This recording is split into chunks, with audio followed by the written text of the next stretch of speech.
first, you remember? Review agad eh, no? So first is yung appreciation, di ba?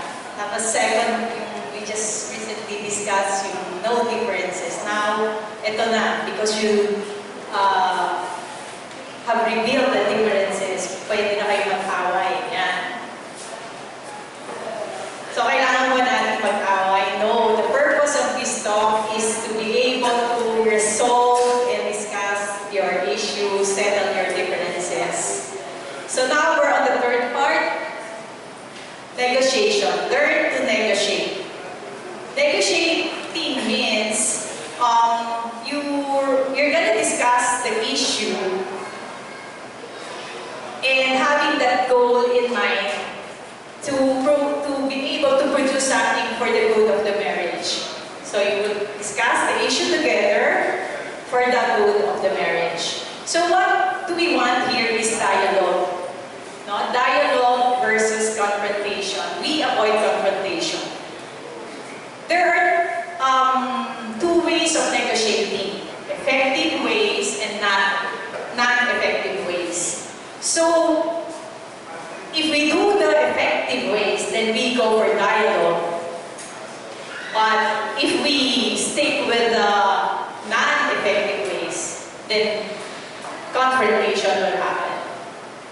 Attacking the other, surrendering to the other, and bargaining with the other, those will lead to confrontation. Hindi yun effective. Hindi yun ang gagawin natin. Okay, we will discuss this so that we can prevent this and we can, be watchful and mabantayan natin yung sarili natin. Ganito ba yung ginagawa natin in our marriage? Or papunta ba tayo dito? So we will prevent that. Attacking, surrendering, and bargaining. When you say negative words, or let me say it in Filipino, yung pag nagmura ka, no? When you say yung a word that is so sarcastic, in a sarcastic way,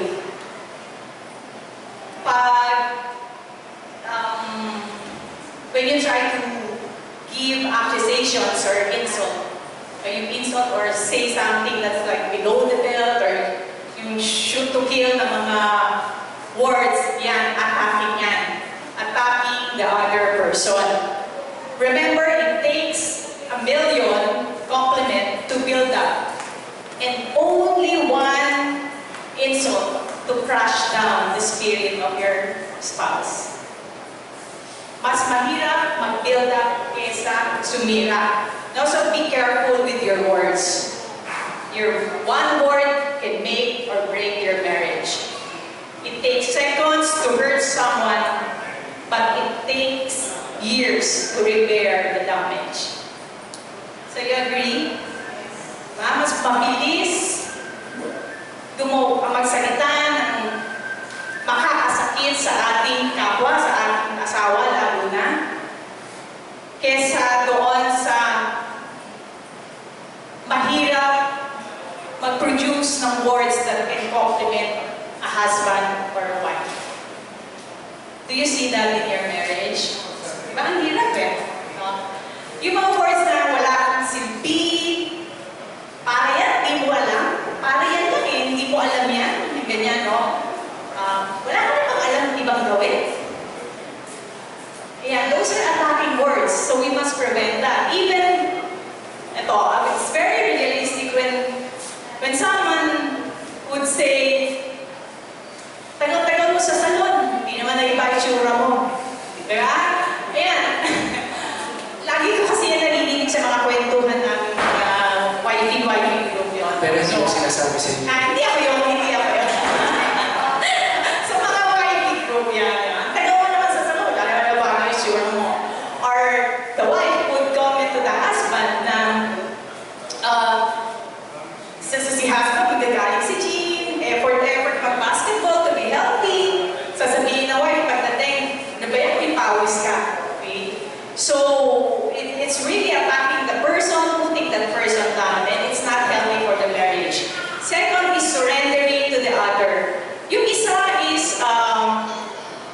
masyadong masalita. Ito naman, no words to. No? Remaining silent is giving up the chance to resolve the conflict. Yung tatahimik ka na lang, sasabihin mo, basta, tatahimik na lang ako, ayaw ko makialam. Ganon. Or, ayaw ko na magsalita kasi naman, kahit ano sabihin ko, hindi naman ako mananalo. Yun. So, yung mga ganong dialogue, we have to be careful with that. Speak out. Sabihin mo kung ano yung nararamdaman mo. Kasi silence is like a bomb that can just explode. And you would not want that to happen. Kasi pag nag-explode, pag nag-explode, it's more harmful for the marriage. So speak it up, tell what's hurting you, tell what's causing your depression. Sometimes it's really can cause depression. So sabihin mo yan, do not remain silent. Do not surrender the chance to resolve the conflict. Another one is bargaining to the other. Ito hindi masyado yung nakakalata or nakikita kasi hindi naman to usually pinag-uusapan. Hindi mo naman kasi sasabihin, well, I don't know, no? But I really cannot think of an example na, kunyari sasabihin mo ba sa asawa mo na, huwag ka na magalit, bibilan na lang kita ng relo. Di ba? Hindi mo naman sasabihin na gano'n, di ba? Or, sige na, kalimutan mo na yung ginawa ko, magde-date na lang tayo. Hindi mo naman sasabihin yan, but ginagawa natin yun, di ba? We would,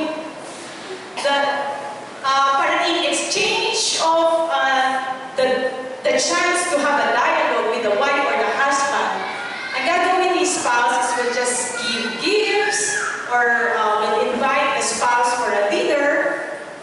And that's also dangerous kasi the other one would say, hindi na namin pinag-usapan kasi okay na yun. Kasi nag-date naman na kami. Or hindi na namin diniscuss kasi, implied na yun, okay na kami.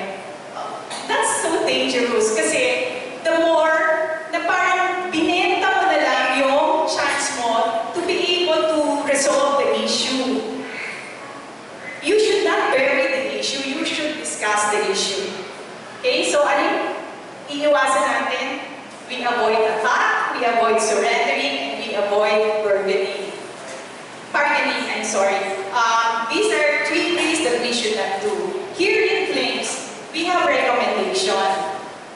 We suggest this formula. You find the best time, identify the issue, discuss the issue, work out possible solutions, and evaluate your options. So sa Flames, ito yung gagawin natin. Find the best time. So most arguments happen during night time.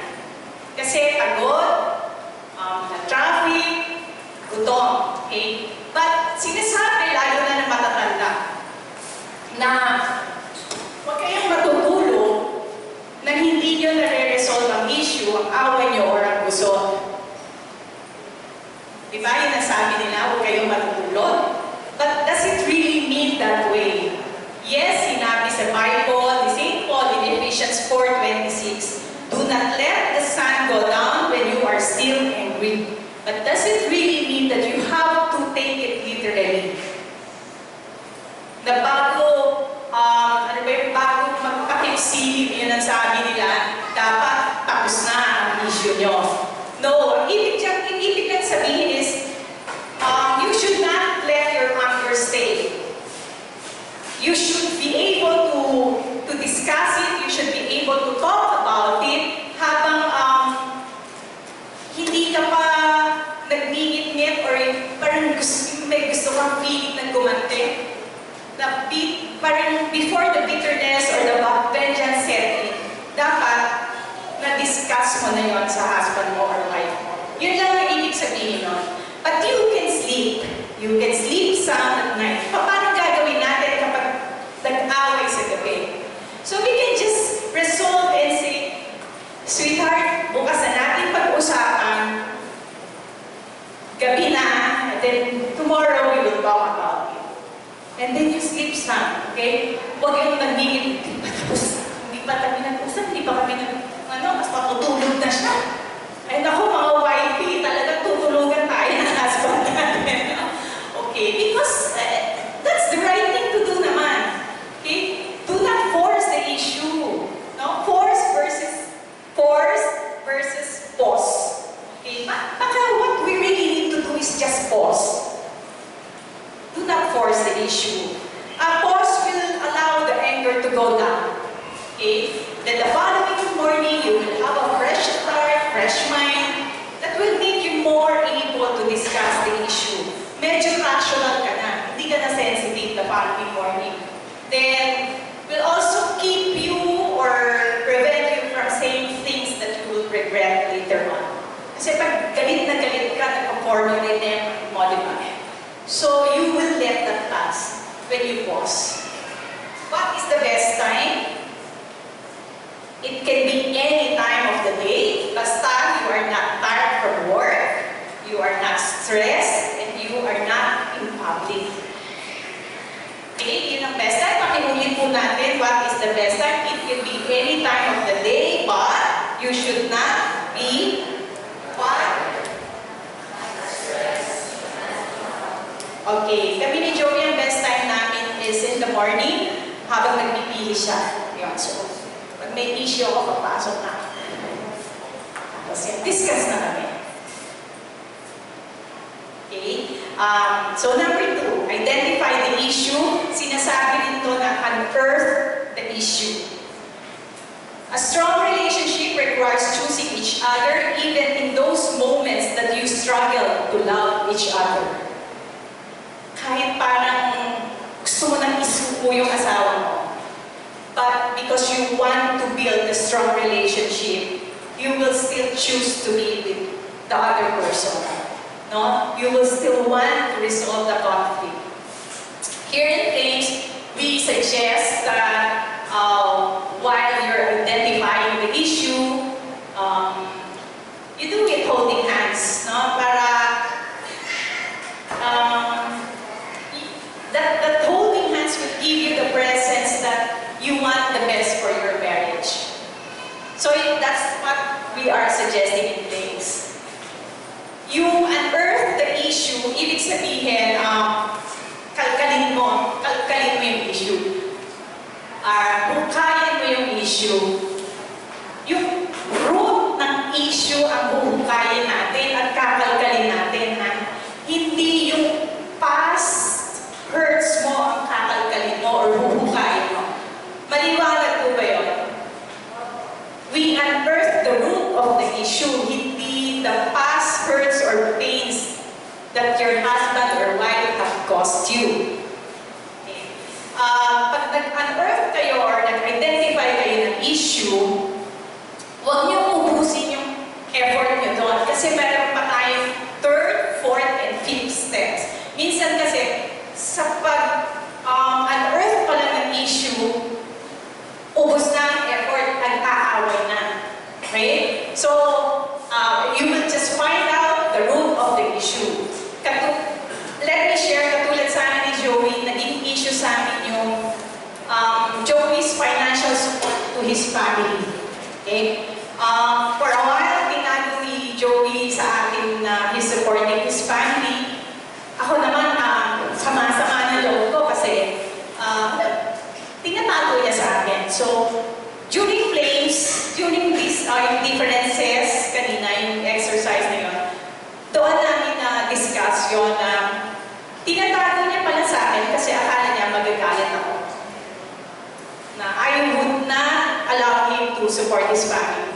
But the real issue, my issue, is kaya sumasama ang loob ko. It's not because he is supporting his family. Hindi yun ang issue ko. Ang issue ko is disclosure. Gusto ko lang alam ko. Okay? So yun. So from then, we have identified the real cause of the pain. It's just disclosure. Gusto ko lang alam ko. It's okay with me if he will help his family. So yun. Ang result namin yung issue na nun when we discuss the differences. Do not make a mountain out of a molehill. Do not magnify the problem. pag-uusapan. Root cause lang. Hindi nyo na pag-uusapan pa yung mga dati, yung mga nakaraan na mga pinag-awayan nyo. Tapos na yun eh. Unless hindi nyo na-resolve yun. Okay? Unless hindi nyo na-resolve, then pag-usapin nyo this time. Okay? Pero kung na-resolve nyo na, tama na. Okay? Third, discuss the issue. When you discuss the issue, mind the words before you speak, because your word can make or break. So, dahan-dahan sa mga gagamiting salita, we will avoid the you never or you will. You never or you will. Itong discussing the issue is what we call I step. You will own everything. I lang ang gagamitin mo. I'll teach you the way. It's like this. I was disappointed because. Hindi mo sasabihin na, you disappointed me. Nakuha niyo, magkaiba, di ba? I was disappointed because rather than saying you disappointed me. Or it was painful for me because rather than saying you caused me pain. Or I did not like the way it happened, or it will be good for me if. So yeah, so it's the I step. Kasi saying the you or you never is causing or pointing the fault of the other person. And you don't want that to happen kasi ano na yan, attacking, then confrontation na will happen. So hindi na kayo makakaalis sa second and third step. You take turns while speaking. We have 2 ears, remember, so that we will listen more and talk less. Okay? Mas makikinig tayo kaysa dun sa we really want to express what's causing us pain, but we also hear more from the other, from the spouse. Most people would listen not because they want to understand the person, but they listen because they want to butt in or to reply. Nakikinig kasi iniisip na ano yung sasagot niya or anong ipang-a-attack niya to the other person. Hindi siya nakikinig dahil he wants to understand the person. Magkaiba, diba? So, we will listen to our partners, to our spouse, because we want to understand, not because we are formulating already how to attack our husband or wife. Fourth, work out for possible solution. At the end, diba sinabi ni that choosing to be needy, that choosing to love is better than being right. When we work out for the possible solution, yun yung iisipin natin that love should prevail. Kung the other one is the I step, yung third, ito naman fourth step is the we step. Okay? Ano yung we step? Both of you will own the decision. Both of you will own the possible way that you can do for a better marriage. Pareho yung sasabihin na you and me, or ito yung napag-desisyonan natin. We will do this. We prefer this way rather than this way. Hindi yung, ito kasi yung gusto ko. So, ito yung gagawin natin. So, it will not work that way. So, the fourth step is the we step. When you talk to your husband or wife, you use we. You and me, not you versus me. I hope I'm going fast, but I hope I'm getting into, you're getting the point? Yes, okay. In marriage, there is no winner or loser. Sabi nga, mathematics may not teach us how to add, love, or minus hate, but it gives us the hope that every problem has a solution. We may not know how to add love and minus hate, but all problems have solution. Fifth, reevaluate your options. There could be chances that your problem has no solution. kahit anong isip nyo, hindi ma-solve yung problema nyo. Bakit? Kasi there are things in your life or issues in your marriage that has to be accepted. It means it's not negotiable anymore. Ang solution is acceptance. No? So, minsan mapapagod kayo pag iisip ng solution, but the easiest way pala is to just accept na wala, ganun eh. Iyon ang sitwasyon nyo, that you just have to accept it. Peace is not the absence of conflict, but the ability to cope with it. Peace is not the absence of conflict, but the ability to cope with it. Nangyari yan sa amin ni Joey, sa mami ko at mami niya. Okay? Ang mami ko at mami niya, nagkaroon ng, nagka-issue yung aming MIL, mga mother, ang mami ko, mother-in-law, nagka-issue sila. So, hindi namin alam ni Joey yung gagawin namin. For a while, we were trying, parang defending the mommy, siya naman, defending yung mami niya, yung gano'n. Pero it's causing conflict eh. So, walang solution yung problema namin. Ang solution is acceptance. So, in-accept na lang namin na wala ganun talaga. So, we just have to respect them. From then on, hindi na naging issue sa amin ni Joey yun. It was one issue na na-resolve sa marriage namin because we just helped her to accept.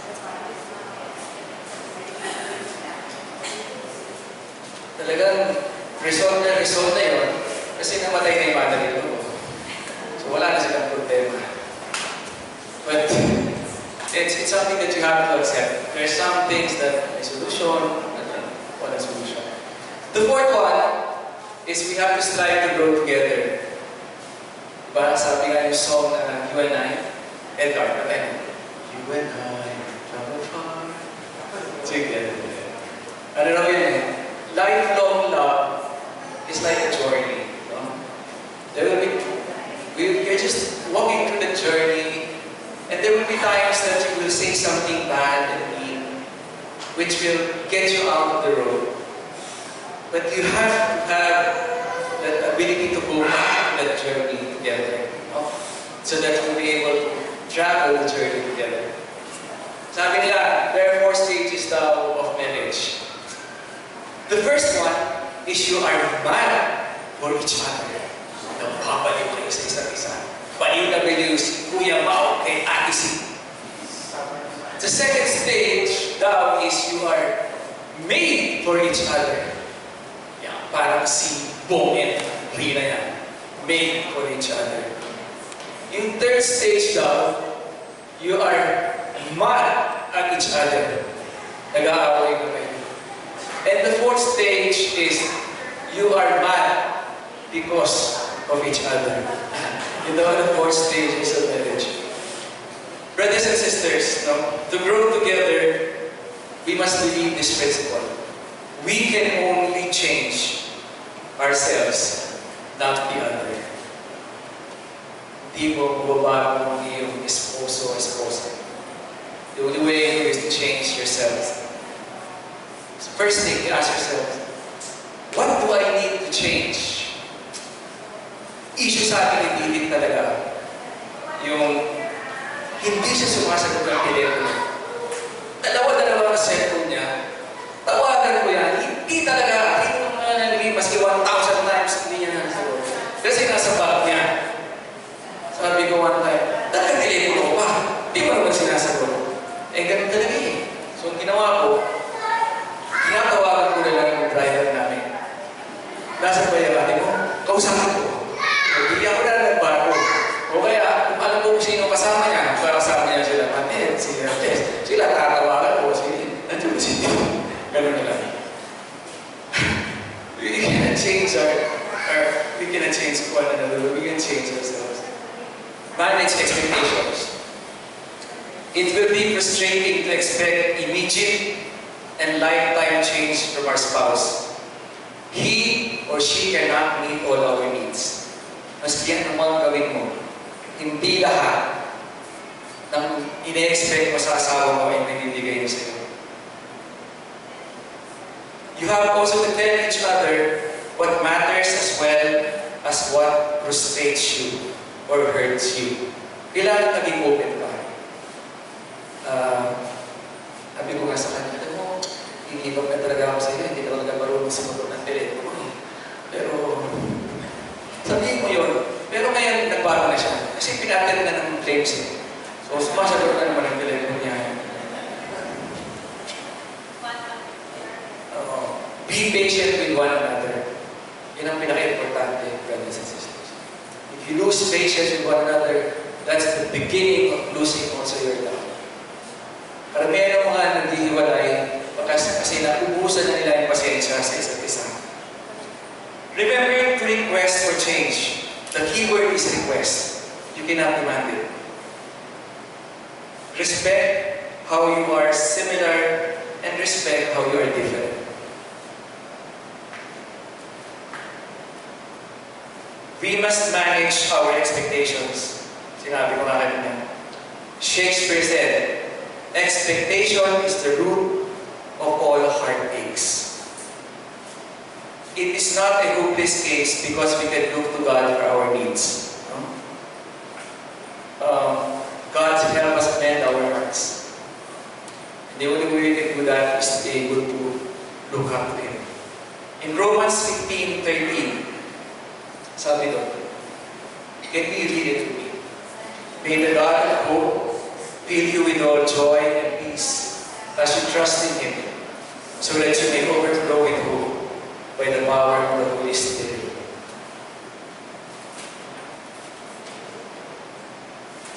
Kami ni Didith, we had a tendency to avoid facing each other before, to discuss our issues. We just kept quiet, submitted to each other.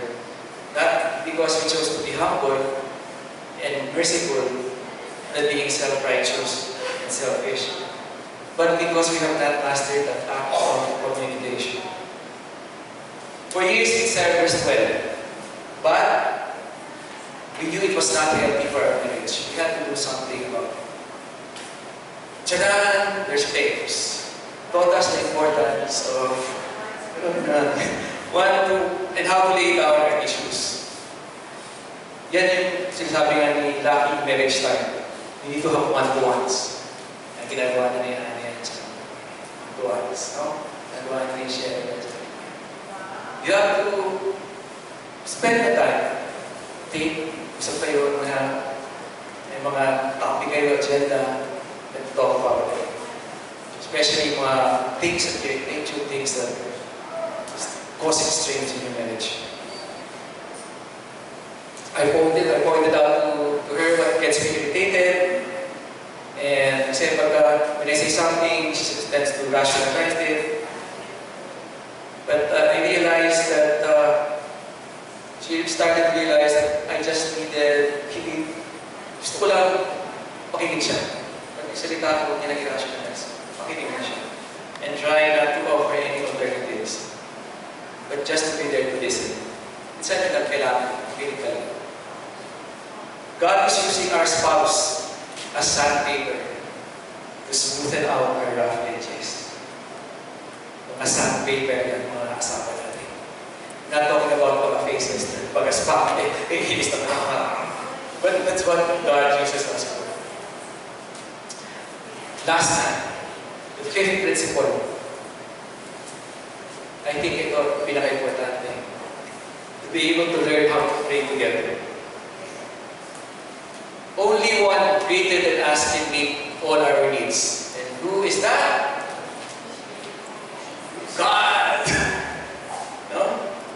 When we look to God to meet our needs, we are able to give ourselves to each other.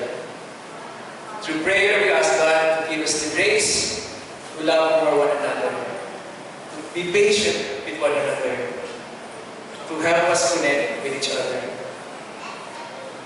Many of us in place, in the team, have prayed to God for His grace to be more loving to our spouses, and have been answered many times over many ways, both expected and unexpected. brothers and sisters, it can work for you too. We encourage one another to set aside time to pray together. Dapat may time kayo really to pray together as a couple.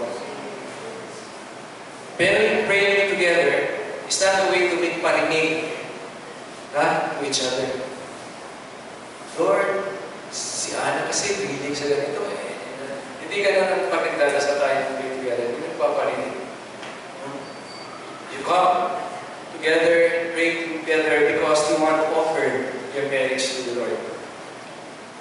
You want to break the pattern of anger and pain. And the first thing that you ask to each other is, what do you want me to pray for you?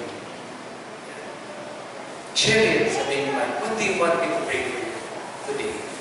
Be deliberate, no? About praying together. Praying is really a path to a better marriage. In Ecclesiastes, a cord of three strands is not bigly broken. Because this describes a husband and wife with God at the center of their relationship. Mga kapatid, pagkakaroon ng conflict and argument sa ating buhay ay natural. It is only a matter of being able to address it, only a matter of being able to identify the things that can help us solve these conflicts and arguments. No? Before I end, we still have to do this exercise. But let me read to you what Pope Francis said in his Joy of Love. Napakaganda na sinabi ni Pope Francis. Sabi niya, married couples joined by love speak well of each other. They try to show their spouse's good side, not their weakness and faults. In any event, they keep silent rather than speak ill of them. This is not merely a way of acting in front of others. It springs from an interior attitude, far from ingeniously claiming not to see the problems and weaknesses of others. It sees those weaknesses and faults in a wider context. We have to realize that all of us are a complex mixture, lights and shadows. The other person is much more than the sum of the little things that annoy me. Love does not have to be perfect for us to value it. The other person loves me as best as they can, with all their limits. If I expect too much, the other person will let me know, for he or she can neither play God nor serve all my needs. Love coexists with imperfection. It bears all things and can hold its peace before the limitations of the loved one. Let me just pray over you, brothers and sisters. Can you all stand up? Father in heaven, we thank you for this wonderful afternoon you have given us. We thank you for teaching us how to be able to handle conflicts and arguments in our lives. Lord, we realize that there is no such thing as a perfect marriage. There is no such thing as a conflict-free marriage. But this afternoon, you have taught us how it is to be able to handle this so that our love for one another will never diminish. So that our concern and relationship with one another will grow in love and service. Lord, thank you for this opportunity you have given us. Allow us to grow in love all the days of our lives. In Jesus' name we pray. Amen. Thank you, brothers and sisters. Ito ang homework na lang ito, brothers and sisters. Tapos, balik kayo mamayang gabi, submit dito by